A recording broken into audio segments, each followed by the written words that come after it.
Welcome back. We're going here into Game 3, the third and final match of this best-of-3 series between sTkVADErvii and Winston in this PvP series. Now, we did have Winston losing the first match against Vader's. Very clever, very well done, I have to admit. Proxy 2-gate, which just absolutely rolled him. It was actually kind of sad. But Winston, played it out, let himself cool off, got a good comeback in Game 2 on ESV Ithaca, winning with a very strong Zealot Charge Lot style. That means Vader7 gets to choose the third and final map, and it will be on Shakuris Plateau. It took me a second to remember the name of that map, I apologize. But it will be on Shakuris Plateau. So we're going to go ahead and get into this game straight away. And here we are with sTkVADErvii as the green Protoss in the top left on MLG Shakuris Plateau against Winston, who tied it up last game, the pink Protoss in the top right. And so I don't really know what to expect in this game. We've seen some very unconventional play out of both players this tournament. And so anything really could happen here. I'm very curious to see if Winston opts to do that same sort of Charge Lot Zealot opener, or style I should say. And Vader7 probably going to go with his Stalker Colossus that he did in Game 2. But yeah, it doesn't look like we're going to see any cheese this time, as he didn't send his scout out as early. Okay, well, you do note that on this map you cannot spawn vertically from each other. You can only spawn horizontally or in the diagonal positions. Both players are aware of that, of course, so not scouting the vertical position straight away. But it does look like Vader7 will have guessed right and will find his opponent before Winston does, and be able to get scouting in here just a little bit earlier. Pretty normal stuff out of both players right now. This is the thing about PvP, is it very rarely diverges until about the 4.5-minute mark or so. Vader7 being very active with his probe, poking around, being annoying. Of course, probes regenerate those shields, so he's not really doing any lasting damage here, and he has to be careful not to lose this probe. Oh, he's going to lose it. That's actually problematic. So he's not going to be able to get a lot of scouting done anymore, and unfortunately nothing that he saw thus far was really all that revealing, other than that his opponent is not cheesing him yet. So he did see just the one gas. That's going to be helpful.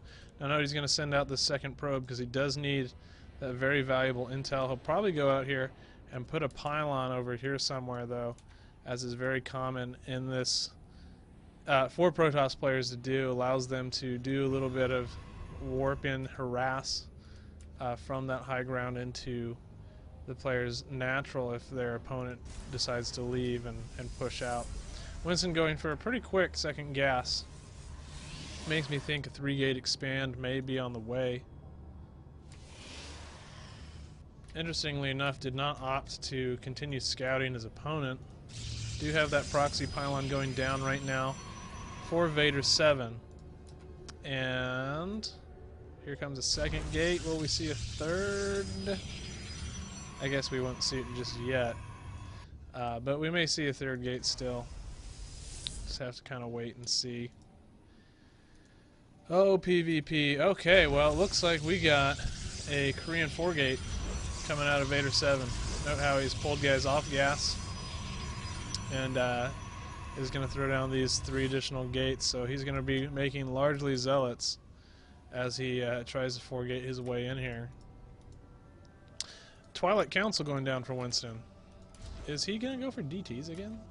His second gas was pretty late, but he might just be going for a delayed DT sort of thing. Oh, Vader7, you saucy bitch.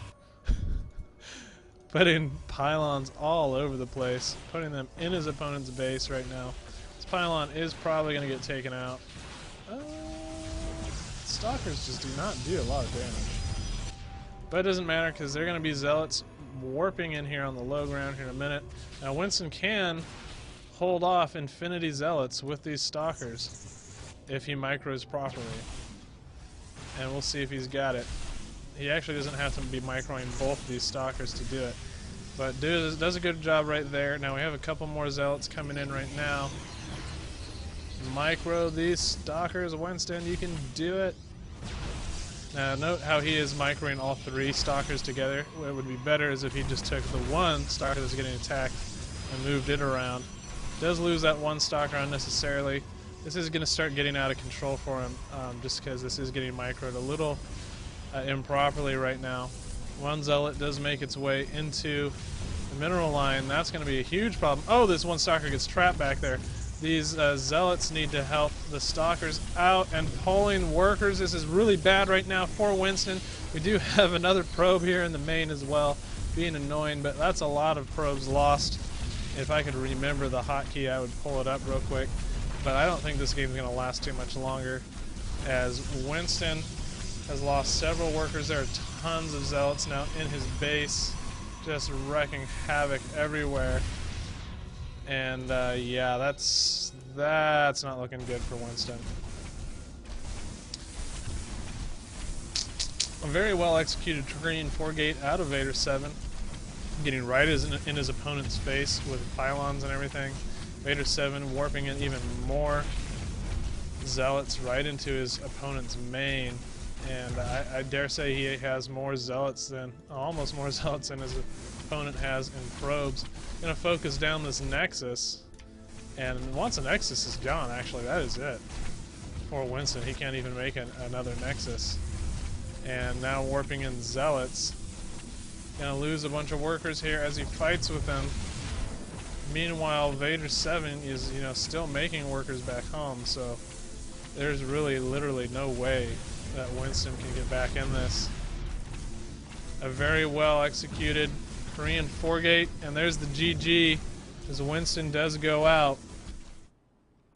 So we will see Winston go down to the losers bracket in this tournament, and sTkVADErvii move on to round 4 of the winners bracket. Some very excellent games. Vader 7 showing that he can do the very aggressive, very abusive builds, and being kind of ballsy there in game 3. The rubber match. If he were to lose it, he'd be done. But going for that very, very aggressive but somewhat risky Korean 4-gate and showing he can do it well. So we'll be back with more games here soon. Thanks for watching, though. We'd like to give a shout out to our sponsors. I should remember. Quick Tech Computers in Lincoln, Nebraska. Greenfield's Pancake House. Also Champions Fun Center and Da Vinci's Pizza. A big shout out to all those guys for sponsoring our event, for making this possible. Esports, really can't happen without the sponsors. And so we're very thankful to them for supporting us and making this event possible. So check them out at quicktech.net. QuickTech in particular, who supplied the computers that we played this event live with. And so a big shout out and thank you to them. Thanks to you guys for watching. My name is Aqua Yeti. You can follow us on Twitter at NE_esports, or check us out on our website at nebraskaesports.org. I'm going to be signing off now. Thanks for watching. Peace.